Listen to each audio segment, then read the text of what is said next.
Hər vaxtınız xeyirli olsun dəyərli izləyicilər. Bu günləri Türk mətbəxindən çiğ köftə hazırlayırıq və evdə olan ərzaqlarla şokoladlı keks bişirəcəyik.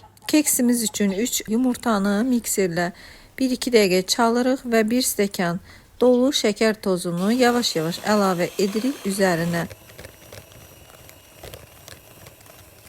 Daha sonra 1 paket vanilyanı, 125 ml ilıq südü, yarım stəkan isə duru yağı, yəni 100 ml duru yağı əlavə edirik və qabartma tozu qarışımını isə ələkdən keçirdib keksimizin xəmirini qarışdırırıq ki, un topac qalmasın. Ərzaqların miqdarını videonun açıqlama bölümündə qeyd edəcəyik.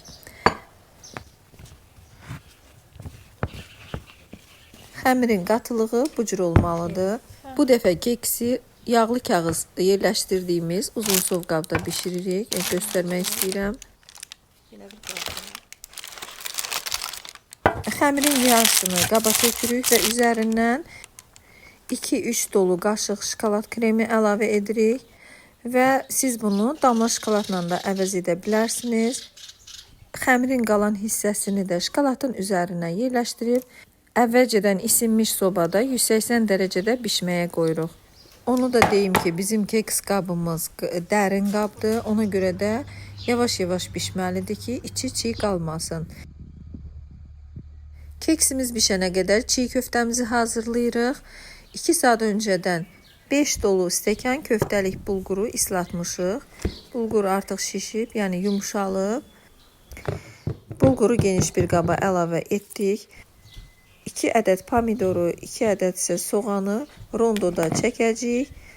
Yəni bu üsul asan üsuldur.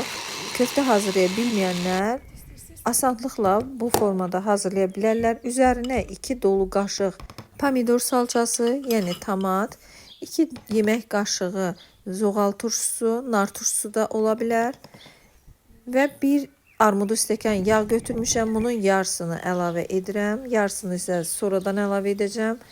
Evdə hazırladığım nar şərabdan 2-3 yemək qaşığı əlavə etdim. 1 dolu yemək qaşığı və yarısı duz.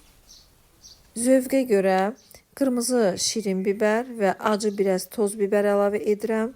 Qara bibər əlavə etdim.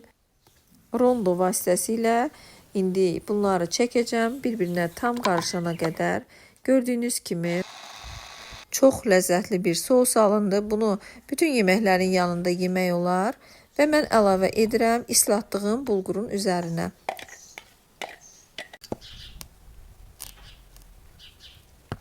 Keksimizin bişib bişməməyinə baxırıq. Çox gözəl qabarıb, ancaq hələ ki tam bişməyib.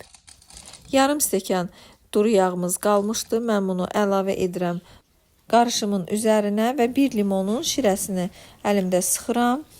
Daha sonra isə blender vasitəsilə biraz əzəcəm. 5 dəqiqə blender vasitəsilə əzəndən sonra bulquru geniş bir qaba əlavə edirik ki, əlimizlə də biraz yoğurmalıyıq.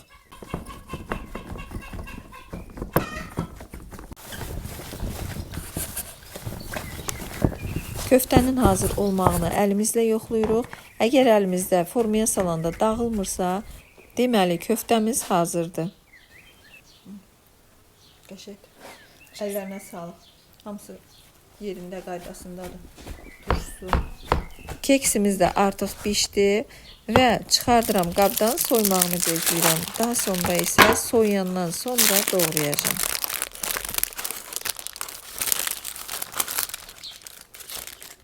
Dəyərli izləyicilər, videolarımızı bəyənib yaxınlarınızla paylaşsanız, kanalımızın böyüməsində bizə böyük bir dəstək olarsınız. Öncədən hər birinizə təşəkkür edirik və yorumlarınızı gözləyirik. Keksimiz möhtəşəm alınıb, yumşaq pambıq kimidir içərisi. Çayın yanında tez hazırlaya biləcəyimiz çox asan bir keks hazırladıq bugün. Çiğ köftəni də əlimizlə formaya salıb geniş bir siniyə yığırıq. Alt hissəsindən kahı və yaxud da təzə mövsümü kələmlərdən də istifadə edə bilərik. Dəyərli izləyicilər, əgər videomuzu bəyəndinizsə kanalımıza dəstək olmağı unutmayın. Göz haqqınızı halal edin. İnşallah növbəti videolarımızda görüşənədək. Salamat qalın, Allaha əmanət olun.